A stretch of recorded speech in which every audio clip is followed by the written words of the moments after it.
નૂતન વર્ષના અવસરે ગુજરાત કોંગ્રેસનું સમગ્ર શીર્ષ નેતૃત્વ ખોડલધામ પહોંચ્યું છે, જ્યાં તેઓએ માં ખોડલના ચરણોમાં શીશ ઝુકાવ્યું। પ્રદેશ પ્રમુખ અમિત ચાવડા, પ્રભારી મુકુલ વાસનિયા અને વેણીબેન ઠાકોર સહિતના નેતાઓએ પૂજા અર્ચના કરી ધ્વજરોહણ કર્યું છે।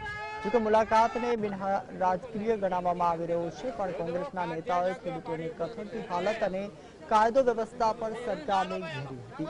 અમિત ચાવડાએ મતદાર યાદી સુધારણા મામલે ચૂંટણી પંચની નિષ્પક્ષતા પર તપાસ કરવાનો પણ સવાલો ઉઠાવ્યા છે। આ મુલાકાત એટલા માટે સૂચક છે કારણ કે અગાઉ ભાજપના આનંદીબેન પટેલ અને સી.આર. પાટીલે પણ ખોડલધામની મુલાકાત લીધી હતી। રાજકીય વર્તુળોમાં આ મુલાકાતને સંતુલન જાળવવાનો પ્રયાસ પણ માનવામાં આવી રહ્યો છે।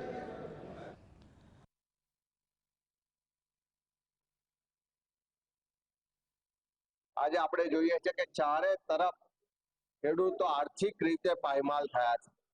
એમનો ઊભો પાક, એની આખા વર્ષની મહેનત આજે પાણીમાં છે અને આવું વારંવાર થાય છે। આવનાર સમયની અંદર સમાજમાં જે બદીઓ છે નાના મોટી કઈ રીતે નીકળે, સમાજના સુધારા કઈ રીતે આવે, સામાજિક પ્રસંગો હોય, ધાર્મિક પ્રસંગો હોય તો ઓછા ખર્ચાથી કઈ રીતે થઈ શકે અને બીજા સમાજો સમાજના હિત માટે એક સ્ટેજ ઉપર આવે છે તો ઠાકોર સમાજને પણ આવડો મોટો સમુદાય છે તો એક સ્ટેજ ઉપર આવીને સમાજને પ્રેરણા પૂરી પાડવી પડે અને કામો માટે આગળ વધવું પડે।